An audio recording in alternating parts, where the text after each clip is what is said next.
Hi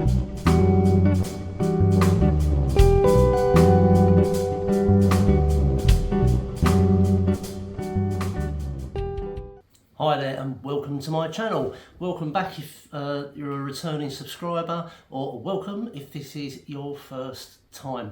Today I'm going to do a quick short video about the upcoming record store day, which is due in April. I think it's April the 20th or thereabouts. I have the list here, 11 pages long. I'm not going to go through everything on here. They've cut it down from 500 down to 300 this year. I'm just going to go through a handful of the offerings that are going to be up for grabs this year. There's some good stuff and there's some unusual stuff coming up. So case in question is one of the releases. They're releasing a B-sides and rarities LP of Flock of Seagulls. That's a blast from the past. There seems to be a bit of a resurgence with Flock of Seagulls at the moment. They've just reissued their debut album, which features the hit single I Ran on it, which I actually quite like that track, but I don't possess any Flock of Seagulls. I probably won't buy this. I don't know, but hey ho, you know, it is what it is.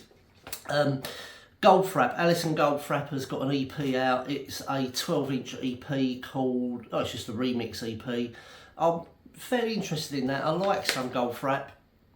I think she's really, really talented. I haven't got any Goldfrapp, to be fair. I have got some of her stuff electronically on my computer, but no physical records as such. So yeah, I may get that. Archie Shepp and Amasi as the jazz offering from Archie Shepp. That sounds quite interesting actually. That's a double LP.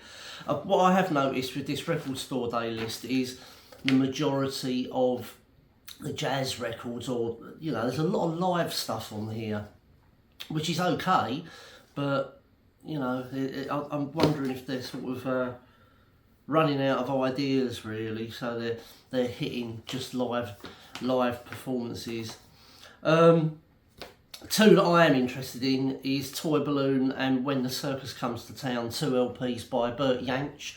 I'm really interested in those. I might get both those. Yeah, I might get one or both of them, I don't know yet. But yeah, Bert Jansch has influenced so many different guitarists through the years. Yeah, so anyway, let's crack on. Never Say Die, Black Sabbath, an LP. Black Sabbath, they're releasing that. A double LP by Blur. I'm not really into Blur. If it had been a double LP by The Verve, I'd probably be in the queue. Sure. Yeah, excuse me. We've got two releases by Bob Marley and the Wailers. They're both 7 inches. Stir It Up and Mr. Chatterbox. Again, I'm probably not going to bother with that.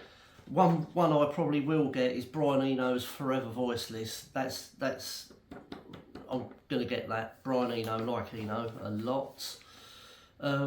There's two Chet Baker releases, one of which I'm really interested in, which is just Chet. They're doing that as a mono release. I probably will get that. The other release is Blue Room, 1979 Vara studio sessions in Holland. Sounds interesting. It's live, but it's recorded live in a studio. I'll probably give that a miss, but the other one, Chet, the mono release, I'll probably get that. They're releasing another Cure LP. Every year we get Cure records by, we get the Cure records on Record Store Day, and they're always picture discs. This is a double LP. This is Show, which is a live album. Is it going to be a picture disc? Who knows? Have to wait and see.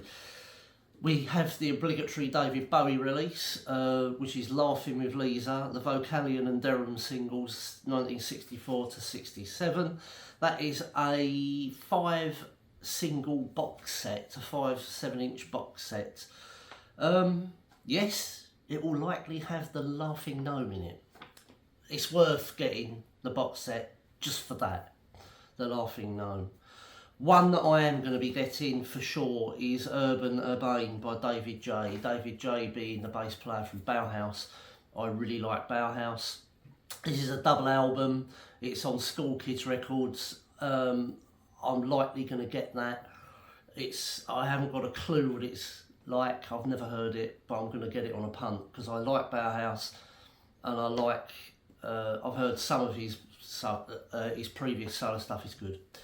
Likewise with the Durutti column, Treatise on the Steppenwolf and Human Avatars. That's a double LP. It's being released on Factory. Again, that's going to be a no-brainer to me because I like Factory Records and collecting Factory Records releases. Emerson, Lake and Palmer they're releasing Brain Salad Surgery. That's an old classic. I used to have that. I used to have that back in the day. Really good album actually. I might get it again. I don't know yet. We'll see. So what else do we have? We have a string of Ennio Morricone releases. They're really good, his releases, where they're doing his film soundtrack albums. I'm not going to get any of these. I'm waiting for them to release the Spaghetti Western releases on Record Store Day. That'll be good, I think. What else have we got? The Fall Live 1977 on Cherry Red. That is a 12-inch. So it's probably only going to have a handful of songs on it. What else have we got? Gong, Angel's Egg on Virgin Records. That's being released. Oh yeah, Haircut 100. Haircut 100 live. I've read the blurb about this, and I think it was recorded at the Hammersmith Odeon back in 1982, 83, something like that. It's on Demon Records. If you like Haircut 100, fill your boots. I've put a WTF. I've put a note next to this one. Hal Blaine, Psychedelic Percussion.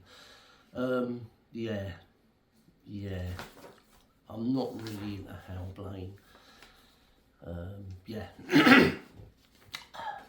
That's another story. Hal Blaine. Hawkwind, The Iron Dream, live 1977, and Atom Henge Records is a 12-inch.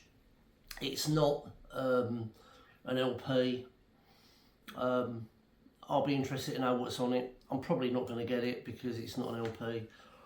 But one I might get is Jar Wobble Redux, which is a double album on 30 Hertz Records.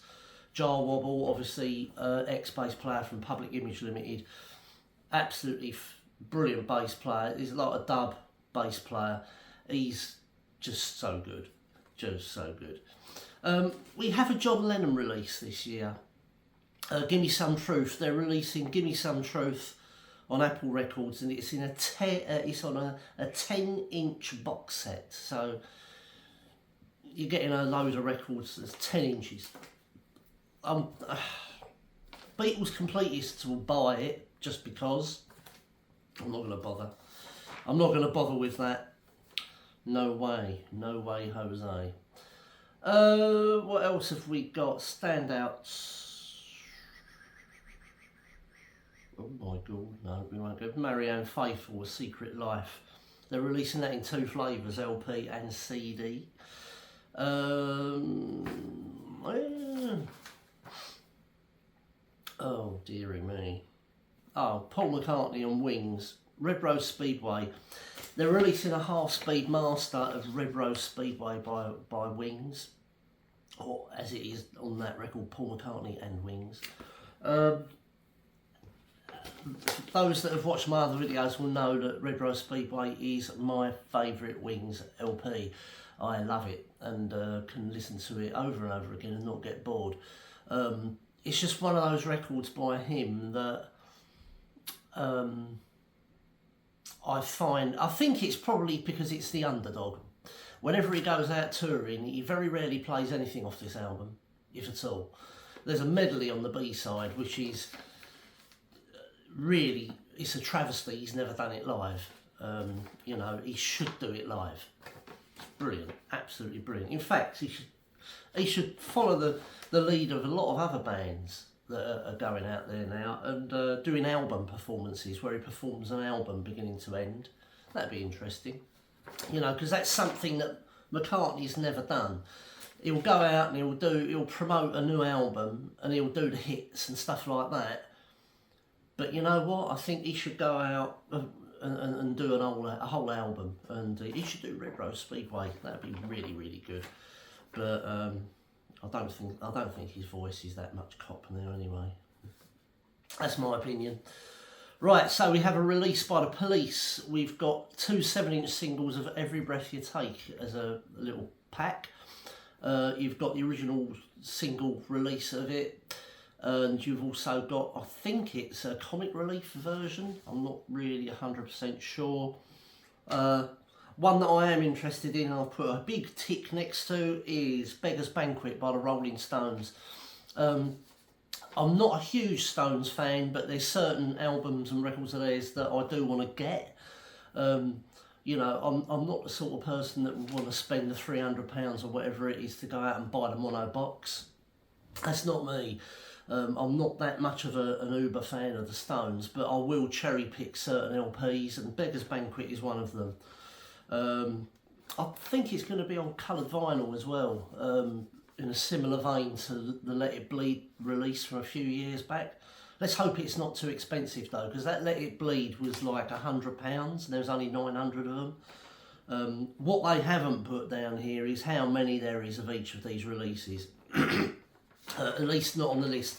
If you go on Record Store Day website, maybe they've got the quantities there. Simple Minds, Neapolis. I'm interested in this because this was the record that they released when they reformed with Derek Forbes and Mel Gaynor. The original, the classic lineup in my eyes of Simple Minds. And yeah, Derek Forbes, absolute travesty that his tenure with the band just didn't last. You know, there was in-band friction between himself and, as he likes to call them, the other two, meaning Charlie Burchill and Jim Kerr. But yeah, Neapolis is the album they recorded when he came back and started works with them again. They've done a tour as well, and I wish I'd gone to see him on that tour. I didn't go. Another release I'm interested in is A Kiss in a Dream House, Susie and the Banshees. I'm interested in that. I like the Banshees, but I specifically really like the era when John McGeoch was with the Banshees, and A Kiss in a Dream House is the one record I haven't got of theirs. Actually, I haven't got Kaleidoscope either. I need to correct that issue. But yeah, A Kiss in the Dream House was the last album that he did with them. So yeah, what have we got? Sisters of Mercy, the Reptile House EP on Parlophone. It's saying it says Sisters of Mercy, the Reptile House EP. Then over in the next column, it's an LP. So is it an EP or is it an LP? An EP is an extended player. Normally has 4 tracks on it. 5 at a push if it's a 12-inch. But this is saying it's an LP. I think this is probably an EP and it's a 12-inch EP. That's what they probably mean. What else have we got? Susie Quattro, Back to the Drive. That's going to be that's going to be a comp, isn't it? Oh yeah, Taylor Swift. We have the obligatory Record Store Day Taylor Swift release. I've put an asterisk next to this. I'm not a flipper. I don't buy to sell records, but in this instance I might buy Taylor Swift, keep it for 3 months and then sell it for a huge profit. Because we know Taylor Swift sells and they just go like that. There's a Tears for Fears release called Saturnine, Marshall and Lunatic. It's a double LP and it's full of B-sides and rarities. Something I possibly could be interested in. I do like Tears for Fears. I don't know if I'm that far in the weeds to want a rarities and B-sides LP, but I do like them. So I may get that, It's a double album. And that really... Oh yeah, there's one that might... Oh, that one went under the radar, nearly. World Party. A highly underrated band. Seaview Records presents World Party, curated by Record Store Day. It's an LP. This sounds like it's going to be a comp, but getting hold of World Party records is next to pulling hen's teeth. It is really difficult to get them in good condition. I may get that. That has nearly escaped me. World Party. So yeah, that is a brief rundown of the offerings from this year's Record Store Day. I won't be around next weekend as I'm away in Poland, in Krakow. I'm going there for a long weekend with my son. We're going to visit Auschwitz and it's going to be quite an emotional weekend, I think. But I am looking forward to it a lot because it's in a bucket list of mine along with cruising down the Nile. There's going to be a record vinyl finds video. The next one will be a vinyl finds video. I've got quite a few records coming in at the moment. I've got 3 coming in this week alone. So I'll probably work on a vinyl finds video when I get back from Poland. But with that said, if you like what you see, click like and subscribe, hit the bell button, etc. Do all the usual guff. It really helps make my channel grow. And I'll look forward to seeing you in the next one. Cheers. Bye-bye.